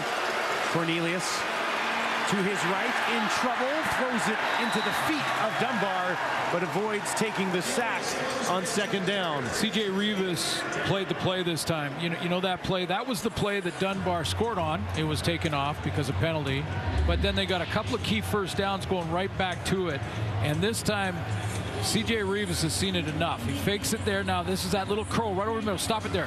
There's the curl. Look at Revis said, no, I've seen this movie and I know how it ends. I'm not going to give you the first down there, and that forces Cornelius to throw it away. Julian at midfield once again. A handful of times he's had to let it fly from right about this same position tonight. Alford lets that bounce, but it bounces back. That's where he's going to pick it up. And he'll take it back to about the 15-yard line. Trevor Harris, Riders offense on the field when we return. These things look pretty good. Man. I wear them over top of my regular glasses. The mirrors. It's perfect, yeah. A couple of cool dudes in the booth. Here's Harris. Far side. Great tackle made there as Jones tried to get free, but Lewis wraps up his legs. Well, now talking about urgency, now it's time for Saskatchewan to kick it in. They need Emlis. Start running those routes. This time it's Jones catching that little hitch screen, getting them started on first down. 2nd and 5. They'll give it to Morrow. He stopped at the 30. Nowhere to go. Niles Morgan. Well, it's Morgan, and I think it was Kevin's son as well. Adam Konar stepping in. But Morgan leading the league in tackles coming into the week. He's number 45 in the middle of the screen. He's going to get some help, I believe, from Konar at the end. But watch this contact. It was Konar. Steps right into Jamal Morrow. Kevin's son coming up big. What a pop by Konar. I had to revisit that because of that early mistake. You called him Kevin earlier, if you're just joining us. On the hop, 41-yard kick. Purifoy takes it back to the 50. And here's a look at Cornelius, and a chance here for him to sustain a drive and put more points on the board late. Yeah, absolutely, for this game, but it's even bigger than that. I think this is what they believe Taylor Cornelius was tonight. He can run very well. We saw that in that win last year against Saskatchewan. That's what really kicked in. He had just got that new contract extension. The coaching staff and management believe in Taylor Cornelius. He can be a winner. He's played with great urgency tonight with a pass rush in his face a lot of the night. He'll use his legs to get out of that pocket. 4 carries on the season. He's got 10 tonight. They go back to Brown. Does a good job getting positive yardage on first down, almost half of what they need. But their best outing. I mean, first of all, way better against the run on defense, and there's still lots of football to be played. This is by far not over, but you know, this right now, the Elks have the edge with the lead, the ball, and Taylor Cornelius has been taken out and running for first downs in this scenario all night long. So the responsibility for that D-line now, contain. If he's going to run, make him run straight up the middle, because Larry Dean hangs out in that area. Cornelius gives it to Brooks. Dean, among others, is there right in midfield to force a 3rd down. Excellent defensive stand here by Saskatchewan. Yeah, it's Pete Robertson. Pete Robertson makes the play. I mean, at the end of the day, Larry Dean gets in there on the tackle. But Pete Robinson is the guy that forces the handoff, because this is an RPO type of play. This is where Cornelius is going to fake it on the run and keep it and watch the play by 45 off the edge. He either gives it here or keeps it. And Pete Robertson played both. He stayed outside long enough for Cornelius to give it, and then he slid in and helped out on the tackle. 3rd 2 and out of the game for Edmonton. Julian set to kick it away again, and you just don't want to kick it very often to Mario Alford. He's going to take this one at the 20, immediately turns and tries to get to the outside, looking for a block. Won't get it. And he will take it just outside the 25. Well, the time is now for this man, Trevor Harris. 2 more coming up this weekend. Trevor Harris looking to jumpstart this offense. Held to just a single field goal so far in the game. Near side goes back to Picton, who is heavily involved on a drive in the 2nd quarter. That's his 3rd catch of the ball game. Yeah, and they're not just the short routes. The Picton catches are down the field, intermediate to deep. Nice route running to get to that spot. There were 4 receivers out there, so the timing had to be exact, and it was from Picton. Picton leads the Riders in receiving tonight on those 3 catches. 72 yards total. 1st and 10 from the Rider 43. 3 options wide left for Harris. That's where he looks. Almost in trouble. Now he escapes, dumps it off to Morrow, but he couldn't hang on. And he knows it. He hangs his head as it falls incomplete. Remember when Emilus got the penalty, and then the very next play went out and made a real nice catch on the sideline? That's what good players do. And you saw Jamal Morrow disappointed with himself after this. Head goes down. Oh, you're kidding me.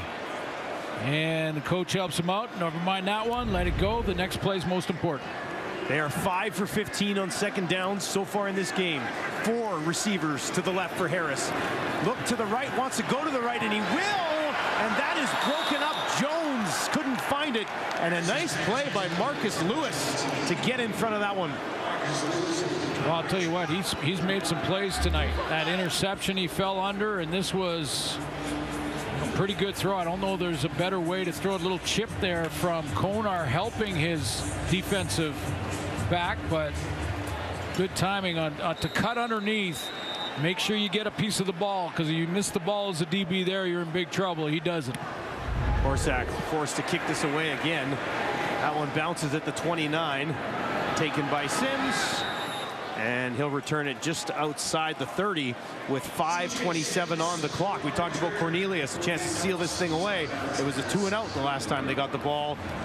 Don't want one of those again. No, and the Riders over the last 2 series has now kind of inched the field position back, because even when Cornelius had to punt, he was punting around midfield. Yeah. So the field position battle was Edmonton's, which has really quieted this crowd down. Have you noticed that? I mean, it is usually a lot louder when the opposing quarterback's trying to call the signals. I think they're going to crank it up a notch. They heard me? You heard me? Yeah, over 27,000 here. Got to make life difficult for 15.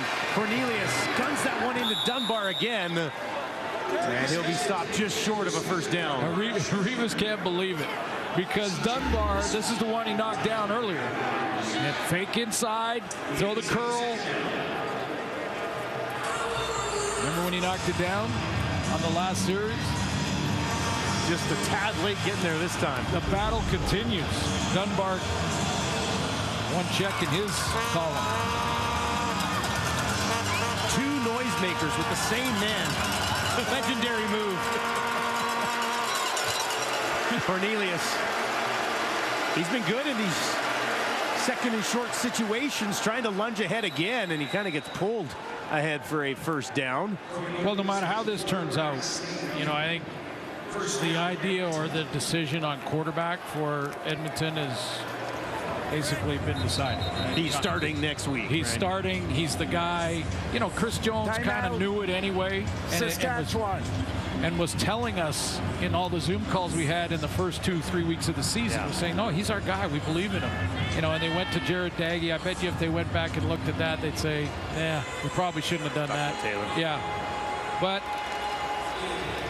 if he could finish it off, get win number 1, that solidifies it. But even if they can, and the Riders come back here tonight in the next 4 minutes, that controversy can be put to bed. Yeah, I don't think that discussion pops up for quite some time, if at all. Edmonton fans kind of nervous with how the season has gone so far, waiting and seeing how this one plays out. Cornelius trying to put together a drive here to seal it away. Riders defense, other ideas. They work from the Edmonton 40. They'll hand it off this time, and a nice push ahead by Kevin Brown on first down, and it'll be second and very manageable again for Edmonton. Yeah, you know, this is a real good play by Edmonton, because this is a run blitz. In other words, linebackers are blitzing to stop the run. Not necessarily, they know this is going to be a running play, or at least they've done their homework and they're stepping up saying they're going to give it on first down to Brown, and they still got past the 5-yard mark to get into the second and manageable situation. That's a big run and push from the O-line against a run blitz defensively. They gave him 7, so it's second and 3. Brown standing in to the left of Cornelius.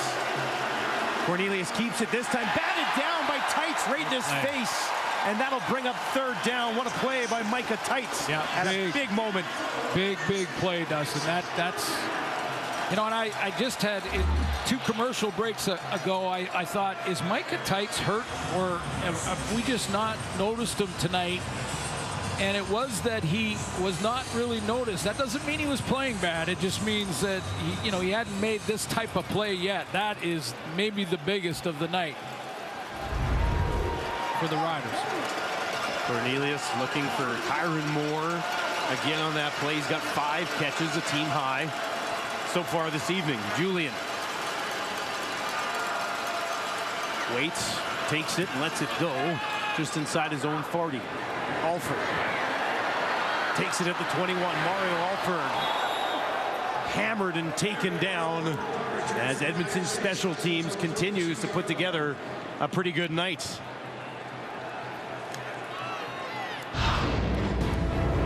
Ari Alford looking to change this game. Josiah Shackle, who recently signed with Edmonton, has other ideas. An 11 delivery. What a time to be alive, eh? 2023 technology just makes life better. I'm trying your sandwich. Yeah, the pizza sub. I've created a buzz nationwide about it tonight, so that's great. Harris in trouble. AC Leonard gets home. And what a play by this Edmonton defense inside 3 minutes. Working with Serezna. Serezna's going to go upfield, and there's Leonard coming around on the stunt. Just not picked up at all by the O-line. Serezna he gets the assist because he does a lot of hard work on the power rush there to get the opening for AC Leonard. So 2nd and 15 now for Harris. Empty backfield. Leonard's coming again. Harris escapes on the run to his right, trying to find something downfield.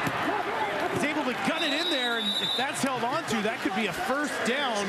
Sean Bain, or is that Emelis?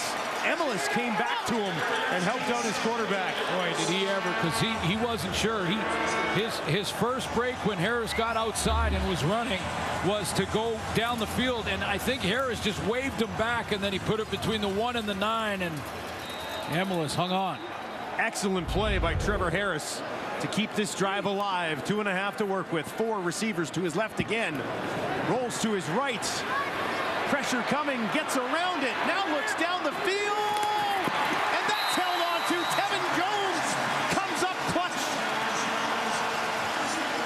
Directing traffic back there on the run. I mean, Trevor Harris should have been tackled a couple of times. Couple of Edmonton Elks had chances at him, got his eyes up, and throws it where only his guy can catch it. Another 28-yard, 20-plus gain. 2 great catches right on the sideline, Jones and Emelis. Riders, of course, went to overtime in week 3, trying to force something similar here. Harris, great footwork, stays alive, and that's incomplete. Emelis in and out of his hands. He's lucky he didn't hand that off. I was going to say, he almost coughed it up to Luciez Purifoy. Purifoy's gone if he gets his hands on that. Yeah, Trevor Harris first wanted an out and up or a double move play. He pump fakes it. Emelis is on the outside, but he pump fakes this to try and get the deep one right there to Watson. He doesn't have time for that, so he swings it out there, but wow, Emelis almost tipped it right into Purifoy's hands. Huge 2nd and 10 for the Riders. Harris, empty backfield once again. 4-man pressure from Edmonton. Harris with time. Now he escapes on the run, looking for that first down marker. Got it. Takes it down to the 25, and the Riders march on.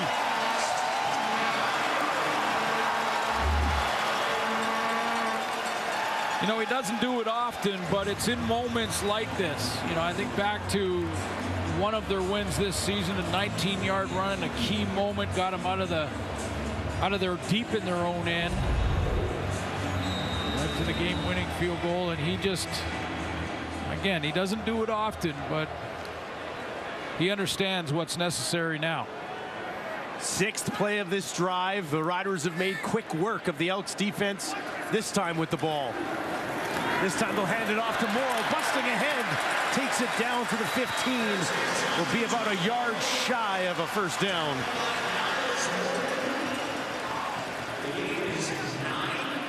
Ten games in a row going back to 2018 were decided in the final 3 minutes. How about decided in overtime? Now there's some work to do. If you're a Rider fan, there's some work to do. Edmonton has called a timeout. Try to give this defense a little bit of a breather here. Yeah, exactly. They were guessing a little bit, and they go to the run to get some personnel issues. It looks like Chris Jones wanted to get the right players out there, so he didn't have to burn that timeout because he thinks if they score, depending on what happens, and get the 2-point conversion, then he can maybe have a few seconds left for field goal range. 4th trip inside the red zone today for the Riders. They came away with a field goal, a turnover on downs from the 3, and an interception thrown by Trevor Harris. That's why they sit here with just 3 points. Interesting hats side by side.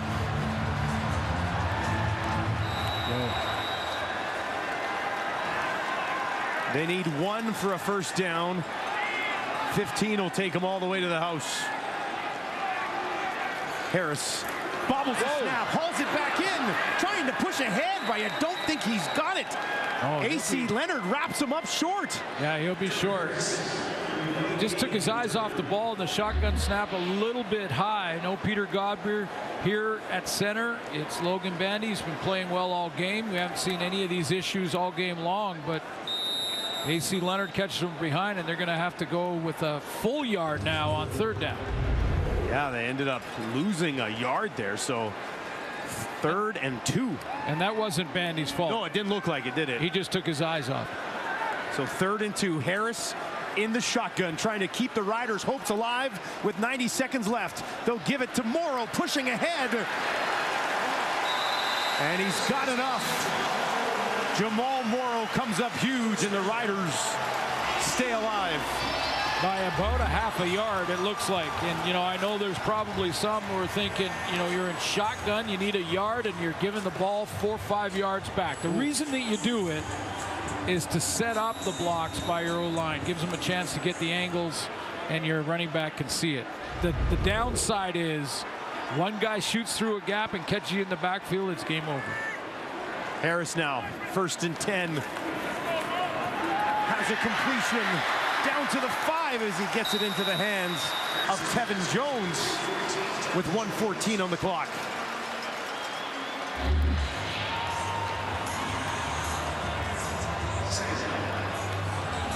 Lynn. Moving quick. Inside the 5. 9 plays, 73-yard drive. Trevor Harris closing in on 300 yards passing. No touchdowns just yet. They'll look to change that now. Jamal Morrow, who doesn't have a touchdown on the season, stands in to the left of his quarterback. Harris wants to be throwing here. Far side touchdown! He finds Picton, and the Riders strike late. We've got a 2-point game at Mosaics.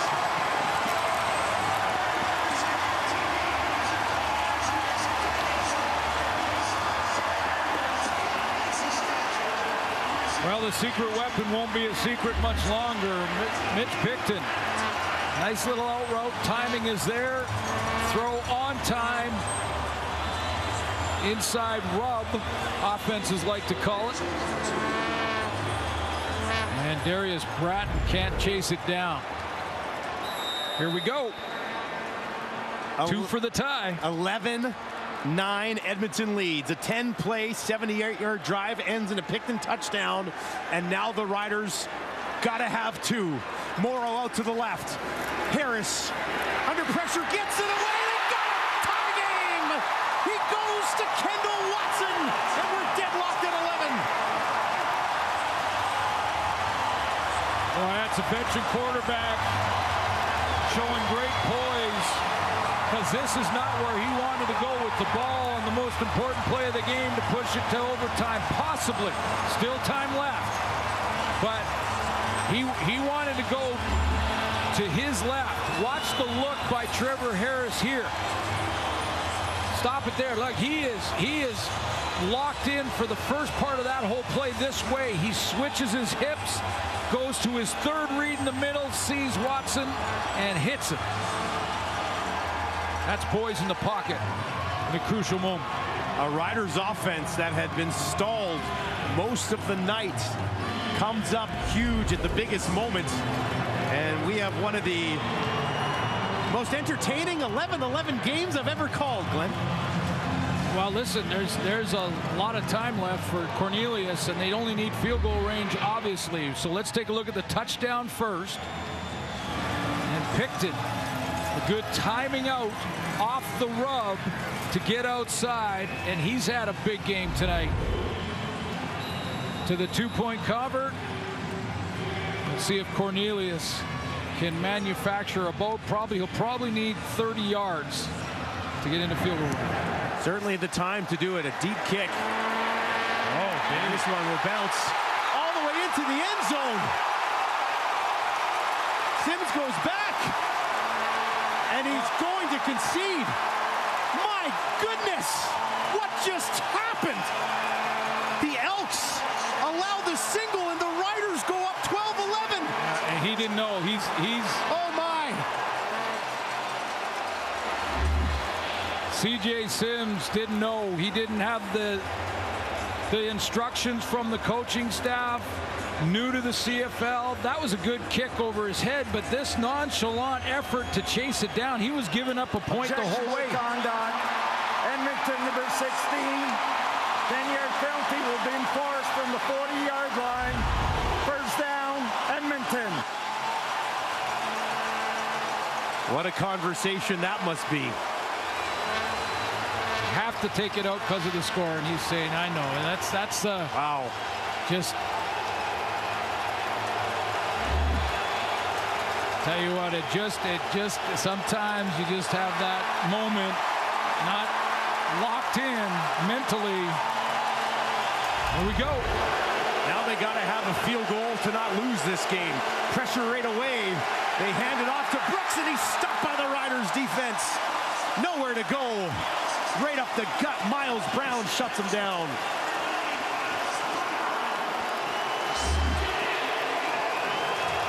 Well, now the defense can win it, and they're playing like it. Because they get the stop, it's game over because of a decision to let it go into the end zone and give up a single.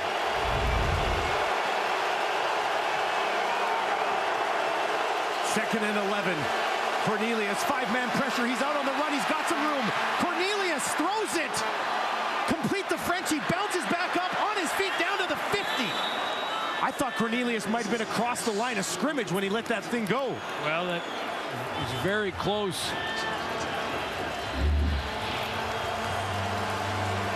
Ball's just on the 29-yard line going out. If they run a play, it won't matter. Oh, no, he's well. down. Well, they're going to check it now.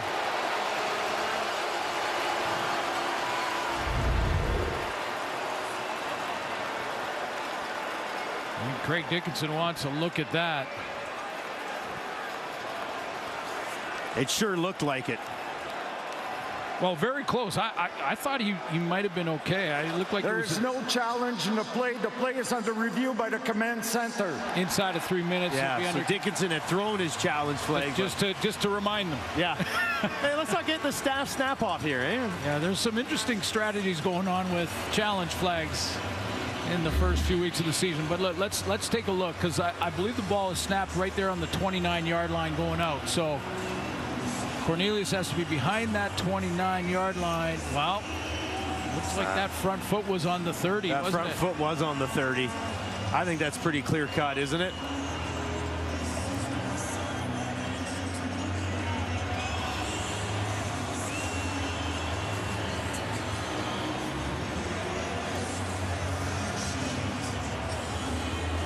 Nice catch by French. They've just shown in-house where Cornelius was when he threw that. It was a big cheer from the crowd. The catch is fine. Yeah. I think the catch is clean. Yeah, he got his left arm under his ball, right? And no one around him to touch him there. So that was clean, and the extra yards. The question is, was Taylor Cornelius over the line of scrimmage?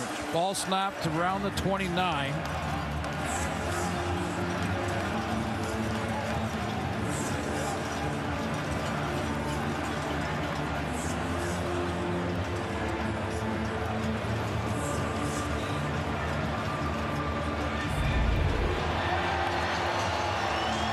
Cornelius watching on.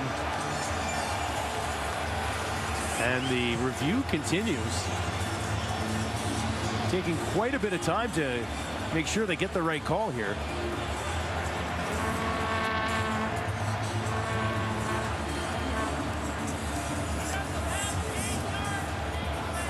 Just 37 seconds remaining in this football game. Here's another look. After review by the command center, the ruling in the field stands. Wow. Wow.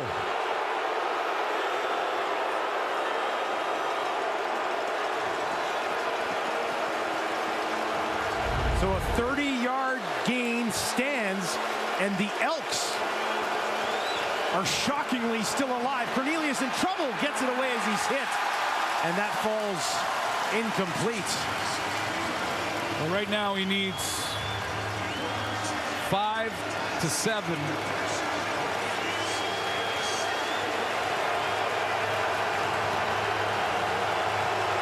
Riders defense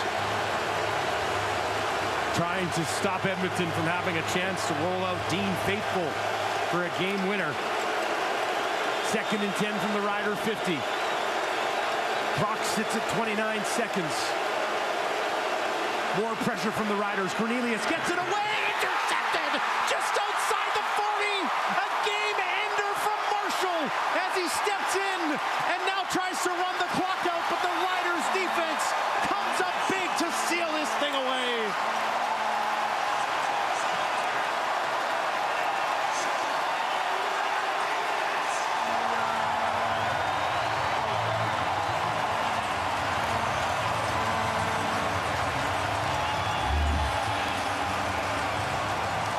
Intended target, Dylan Mitchell. It looked like a good route. The ball just thrown behind him, and it gave Nick Marshall the opportunity, the chance to pick it. He does. So whether or not Cornelius was over the line is now irrelevant. The play made by the Rider defense. And for the record, any part of the body behind the line of scrimmage, as long as the trail foot is behind the line of scrimmage. Even if his other foot's down. Even if the other foot is across it. Really? It's a legal throw. So that play stood because of that, but it didn't matter because of Nick Marshall.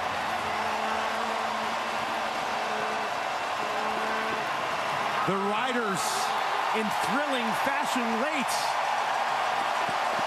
win it on a rouge. 12-11. The final. I think we talked about it all night, Glenn. She was a weird one, wasn't it? Well,